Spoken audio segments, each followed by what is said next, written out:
Et s'il y avait une vérité ancienne, oubliée depuis des millénaires, dissimulée sous des couches de symboles, de mythes et de traductions imparfaites? Une vérité à la fois magnifique et terrifiante. Dans toutes les religions du monde, dans toutes les cultures, depuis les premiers temps de l'humanité, les anges sont présents. Nous les imaginons lumineux, ailés, protecteurs, doux, bienveillants, presque humains. Mais, et si nous avions tort? Et si leur véritable nature n'avait rien à voir avec ce que nous croyons? Les textes anciens, les manuscrits religieux oubliés, les visions mystiques de prophètes millénaires révèlent une réalité bien plus étrange. Des créatures faites d'yeux et de flammes, des êtres aux formes géométriques impossibles, d'autres qui ne parlent pas, mais chantent dans la structure même de l'univers.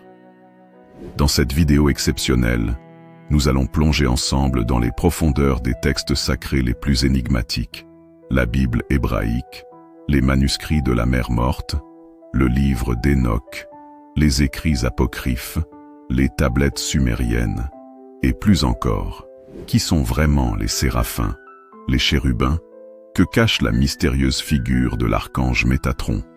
Pourquoi certains prophètes ont-ils littéralement perdu la raison après les avoir vus? Et surtout, que nous disent ces entités sur notre monde et sur ce qui vient après? Chacun avait 6 ailes, 2 pour se couvrir la face, 2 pour se couvrir les pieds et 2 pour voler. Ils criaient l'un à l'autre, « Saint, Saint, Saint est l'Éternel des armées ». Les séraphins sont des entités de feu pur, des êtres dont la seule présence consume le péché, la matière et le mensonge. Certains textes kabbalistiques disent qu'ils ne possèdent pas de corps stable, mais changent de forme en fonction de l'émotion divine qu'ils manifestent. Le mot « chérubin » vient du terme « kéruv » en hébreu, mais son origine est probablement akkadienne, karabu, signifiant « celui qui prie » ou « celui qui intercède ». Mais leur apparence est loin d'être douce et enfantine. Dans le livre d'Ézéchiel, chapitre 10, le prophète décrit sa vision. Chaque chérubin avait 4 visages, un visage d'homme, un visage de lion, un visage de taureau et un visage d'aigle. Ils ont 4 ailes, des roues remplies d'yeux qui les accompagnent, et ils ne se retournent pas quand ils se déplacent, car leur mouvement est omnidirectionnel, semblable à celui d'une forme géométrique vivante. Ce sont des gardiens du savoir sacré, postés aux portes de l'Éden après l'expulsion d'Adam et Ève. Moins connus, mais peut-être les plus étranges de tous, les ophanimes ou trônes sont décrits également dans le livre d'Ézéchiel. Et leur aspect était comme un tourbillon de feu mêlé de métal, et ils avaient des roues dans les roues, et sur les jantes de ces roues étaient des yeux innombrables. Imaginez une sphère composée d'anneaux tournoyants, tous couverts d'yeux, émettant un son vibratoire, le son de l'espace lui-même. Ils ne parlent pas, ils chantent, une fréquence divine, une onde de conscience. Certains textes extra-bibliques, notamment des traditions ésotériques juives et islamiques, parlent d'un monde antérieur à Adam, peuplé de civilisations et de rébellions angéliques.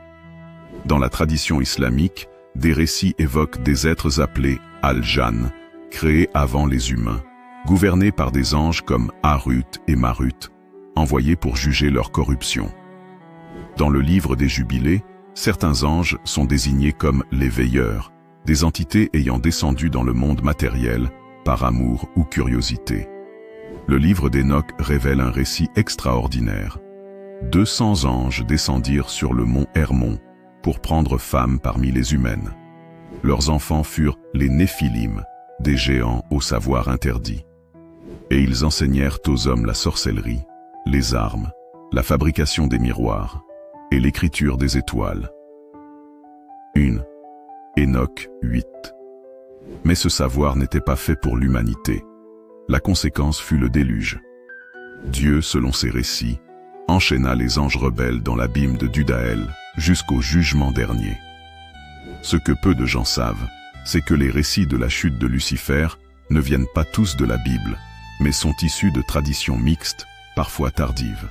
Lucifer, ou Elel ben Shahar, étoile du matin, fils de l'aurore, n'est mentionné qu'une seule fois dans Ésaïe 14, 12. Mais avec le temps, sa figure s'est mêlée à celle de l'ange rebelle par excellence. Le Zohar, la Kabbale et les secrets de la chute. Selon le Zohar, Lucifer était un séraphin, de la même essence que le feu de Dieu. Mais il voulut comprendre la création dans sa totalité. En cela, il fut jugé impur, car l'orgueil de comprendre tout ce qui est n'est pas la voie divine.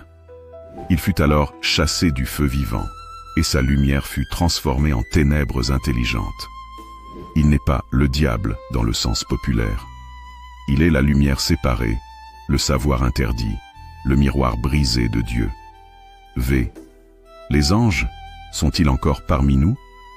La tradition juive enseigne que chaque homme a un ange à sa naissance et un autre à sa mort. Mais certains anges n'ont jamais quitté ce monde.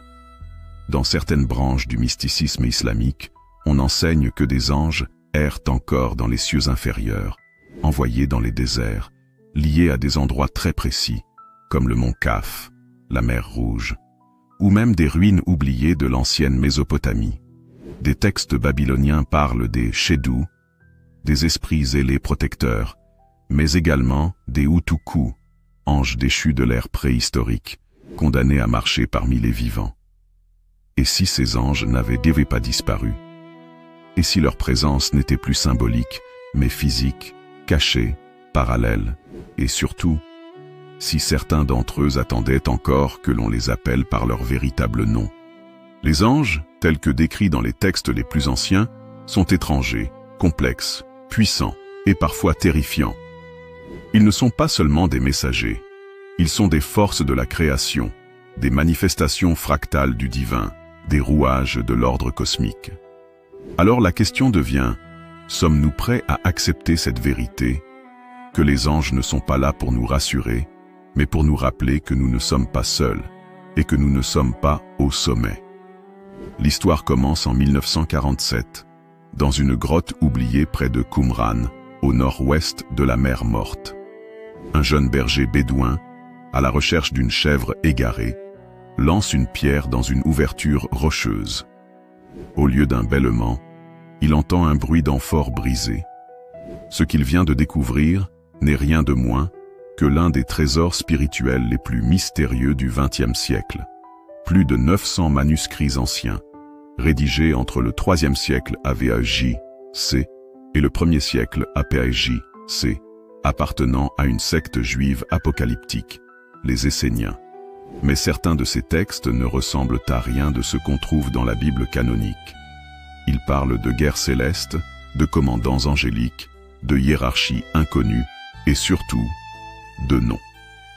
Dans la tradition juive ancienne, connaître le nom véritable d'un ange, c'est avoir accès à sa fonction et à sa puissance. Mais ces noms ne sont jamais donnés à la légère. Ils sont codés, fragmentés, souvent masqués sous des symboles.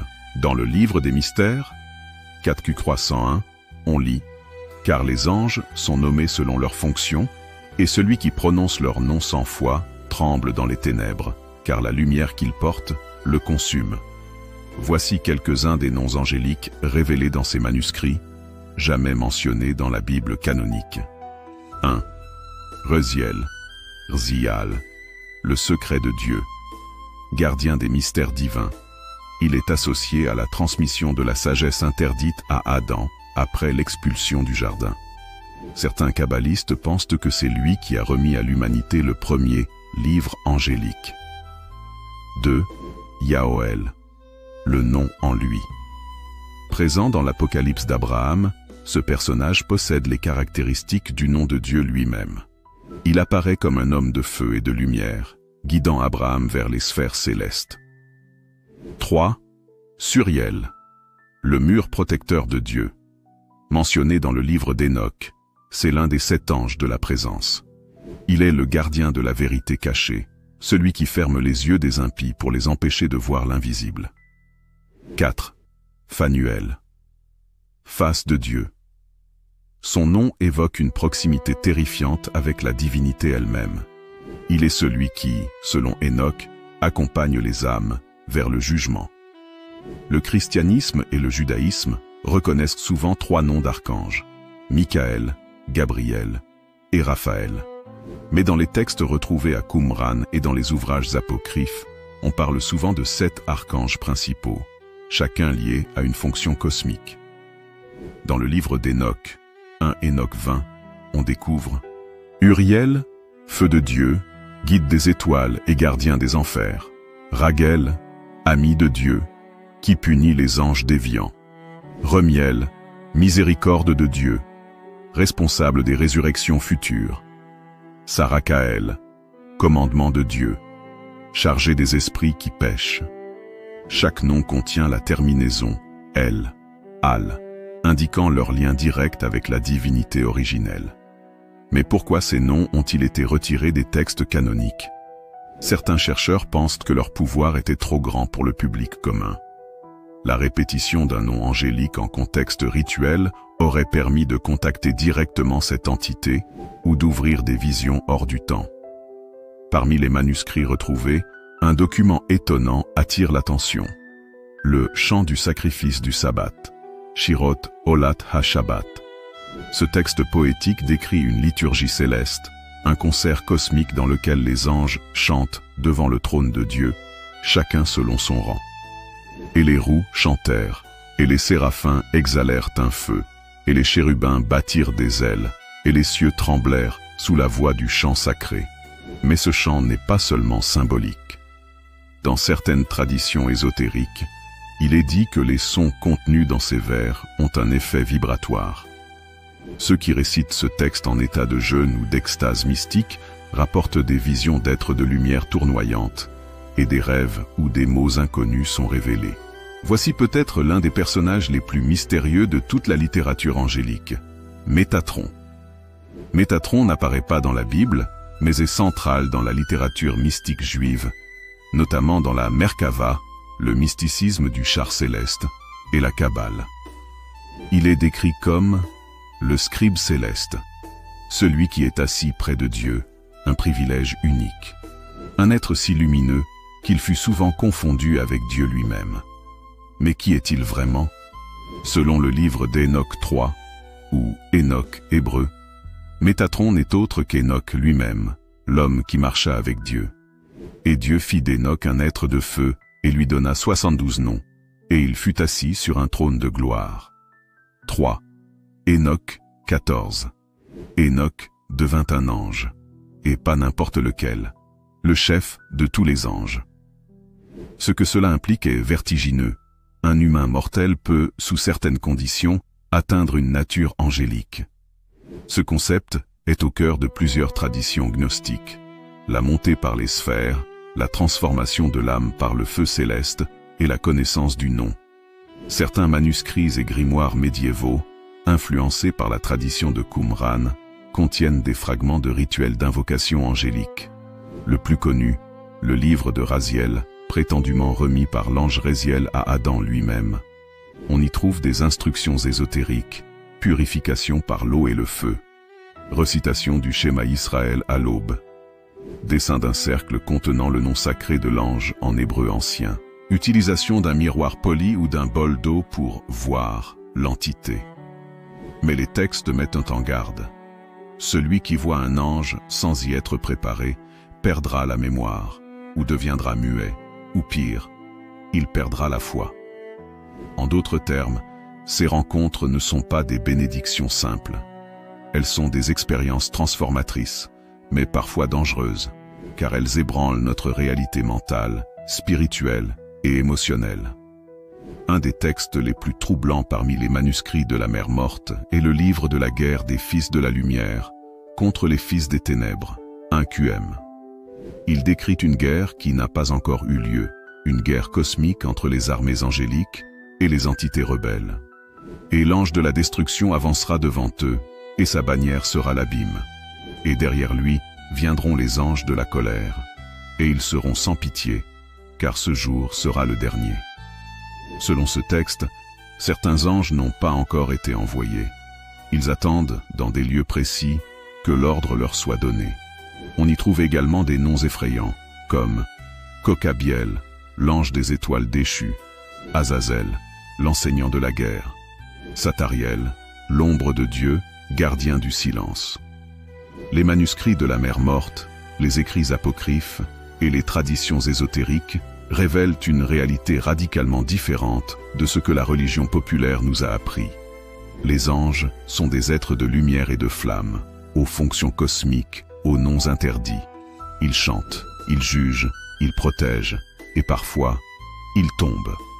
Et certains, disent les anciens textes, peuvent encore être vus.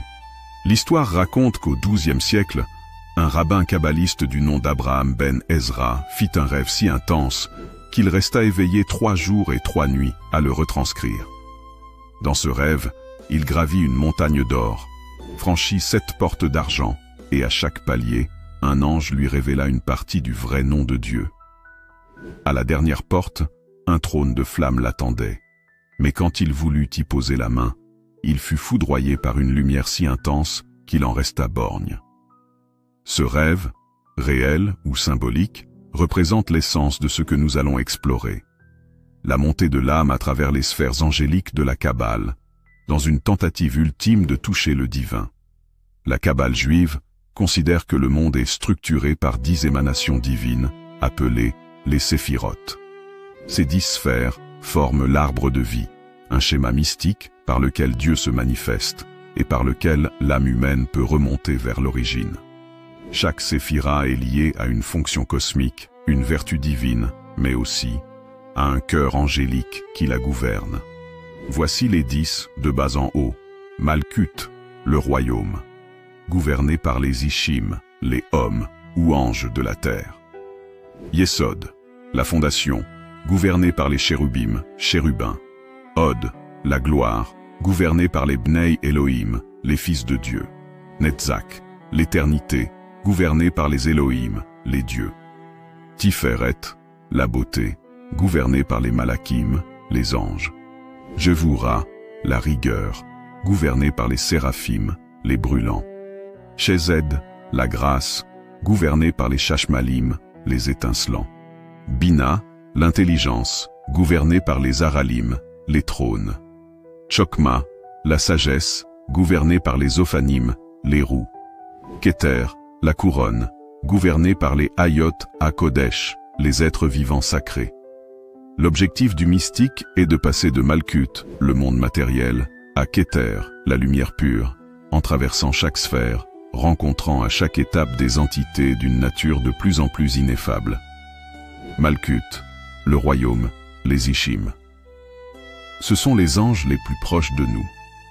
Ils apparaissent sous forme humaine, mais brillante, souvent silencieuse. Dans certains récits médiévaux, les Ishim apparaissent aux justes pour les protéger des maladies ou les prévenir des dangers. Ils sont les gardiens des rêves, des coïncidences étranges, des intuitions de l'âme. Certains pensent que les Ishim sont les anges de l'instant juste, ceux qui poussent une porte à la seconde précise où nous allions abandonner. Yesod, la fondation, les chérubim. Contrairement à l'image enfantine popularisée, les chérubins kabbalistiques sont des entités puissantes et complexes. Ils gardent l'accès au monde invisible, veillant sur les archives de l'âme. Dans la vision d'Ézéchiel, les chérubins apparaissent avec 4 visages, homme, lion, taureau et aigle, symboles des forces fondamentales du monde. Ils sont les gardes-frontières entre le visible et l'invisible. Od et Netzach, les jumeaux du mental, Bnei Elohim en Elohim. Ces sphères sont liées à la parole, au langage, à la musique, au jugement. Les Bnei Elohim sont parfois décrits comme des juges célestes, prenant note des actions humaines pour le jour du jugement. Les Elohim sont plus abstraits. Ils inspirent en les artistes, les poètes, les orateurs. Leur présence se ressent dans le génie soudain, l'éclair de beauté dans le chaos. Dans certaines traditions, ils murmurent aux oreilles des compositeurs et des prophètes. Tiferet, la beauté, les Malakim. Voici les anges classiques, au sens populaire. Ceux qui apparaissent sous une forme humaine rayonnante, souvent avec des ailes, apportant des messages de paix, d'équilibre, d'amour divin. Tiferet est le cœur de l'arbre de vie. Les malakim sont donc les cœurs angéliques, équilibrant miséricorde et rigueur, comme Michael ou Raphaël. Ils agissent souvent comme intercesseurs entre Dieu et l'humanité.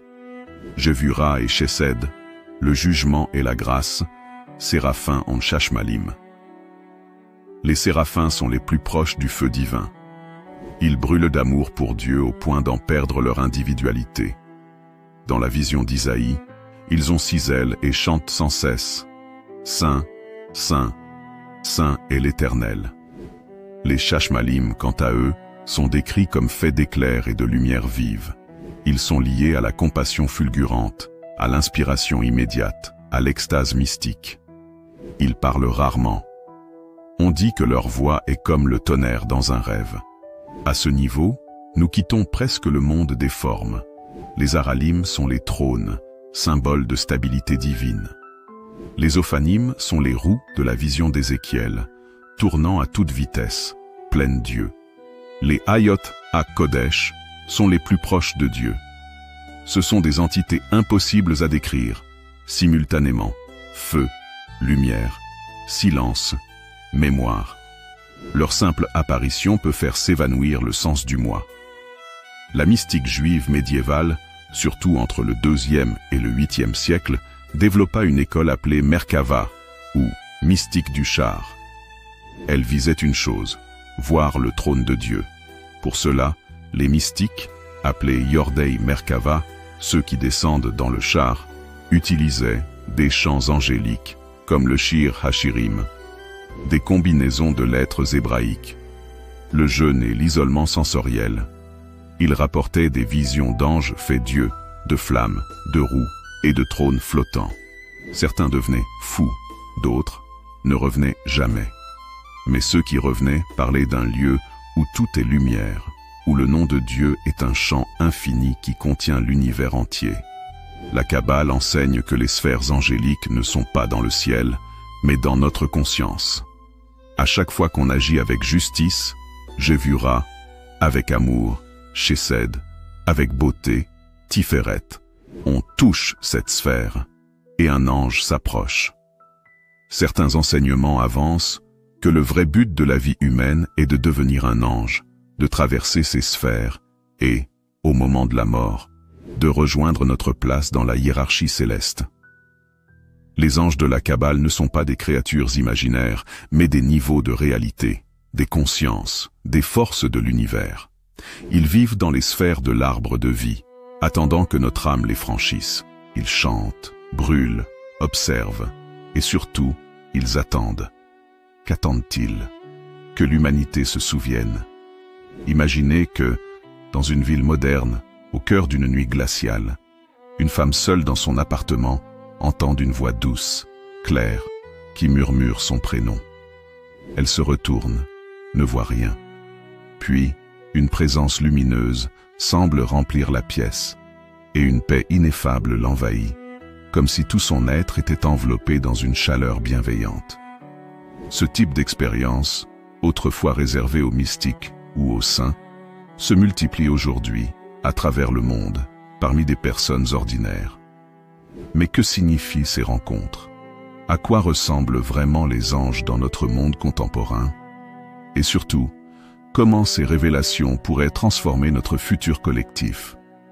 Au cours des dernières décennies, des milliers de récits ont été recueillis, souvent dans des contextes d'extrême détresse ou de grandes transformations personnelles. Nombreux sont ceux qui décrivent leurs anges comme des êtres de lumière, parfois transparents, d'autres fois avec des ailes vaguement visibles. Ces figures ne se limitent pas au code traditionnel. Certaines apparaissent sous forme d'enfants, d'autres comme des adultes vêtus d'une robe blanche ou même d'une simple vibration d'énergie. Ils parlent souvent sans mots, transmettant des émotions, des visions ou une connaissance intuitive. Ils guident, protègent, redonnent courage face à la maladie, la perte ou le doute existentiel. Un patient en soins palliatifs raconta avoir vu un ange qui l'aidait à traverser un tunnel de lumière vers une paix absolue, avant de revenir à la vie avec un message « N'aie pas peur, tu n'es jamais seul ». Les EMI sont probablement les témoignages les plus fascinants et les plus étudiés. Lorsqu'une personne frôle la mort, son cerveau semble traverser un état de conscience élargi où la rencontre avec des entités lumineuses, souvent identifiées comme des anges ou des guides, est fréquente. Ces êtres sont décrits comme d'une beauté et d'une pureté indescriptibles, accueillant les âmes dans un amour inconditionnel. Des chercheurs comme le Dr Raymond Moody ou la cardiologue Mary Neal ont documenté ces expériences, révélant que la plupart des personnes reviennent avec une transformation profonde, peur dissipée, sens renouvelé de la vie, et parfois des dons particuliers, intuition, empathie accrue. De Lourdes à Medjugorje, en passant par des apparitions moins médiatisées, des témoins du monde entier rapportent des visions d'anges, parfois accompagnés de messages pour l'humanité. Ce qui est étonnant, c'est la diversité des formes angéliques décrites. Certains ressemblent aux classiques images médiévales, d'autres à des figures futuristes, luminescentes, semblant hors du temps. Ces apparitions s'accompagnent souvent d'une sensation de paix profonde, d'un appel à la réconciliation, à la protection de la nature ou à l'unité entre les peuples. Si la science ne peut pas encore prouver l'existence des anges, certaines disciplines commencent à s'intéresser aux phénomènes associés, perception extrasensorielle, synchronicité, guérison inexpliquée. Des études sur la conscience montrent que notre cerveau peut capter des informations en dehors des sens traditionnels, ce qui pourrait expliquer la manière dont les anges se manifestent. Ironie du temps moderne.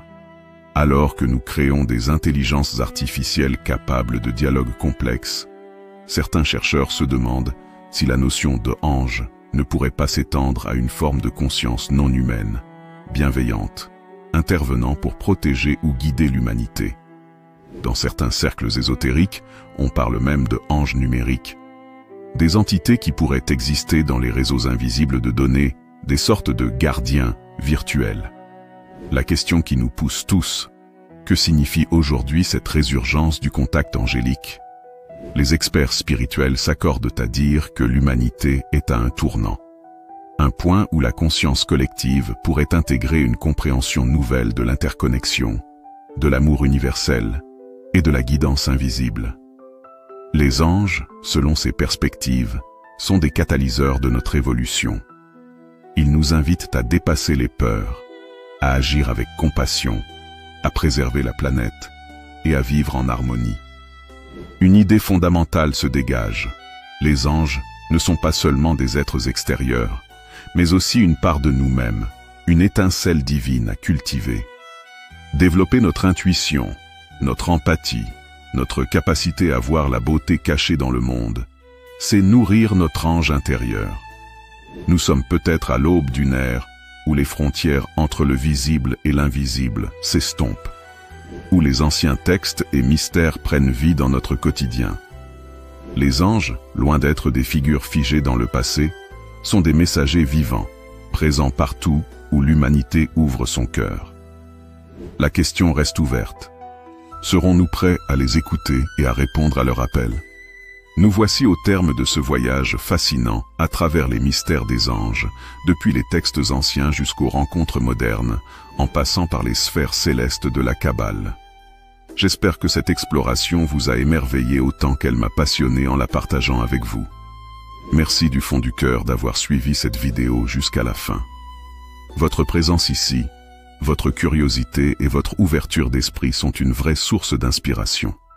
C'est ensemble que nous faisons vivre ces histoires émouvantes, ces vérités parfois cachées, ces liens invisibles qui unissent les mondes. N'oubliez pas, les anges ne sont pas que des créatures du passé ou de la mythologie, mais des réalités vibrantes, accessibles à chacun de nous si nous savons écouter. Que leur lumière éclaire votre chemin, aujourd'hui et toujours. Si cette vidéo vous a touché, pensez à laisser un like, à vous abonner à Histoires émouvantes pour continuer à découvrir ces récits qui font vibrer l'âme, et surtout, partagez-la avec ceux qui, comme vous, cherchent un peu de lumière dans ce monde. À très bientôt pour une nouvelle histoire qui, je l'espère, vous fera rêver et réfléchir. Prenez soin de vous, et que la paix vous accompagne.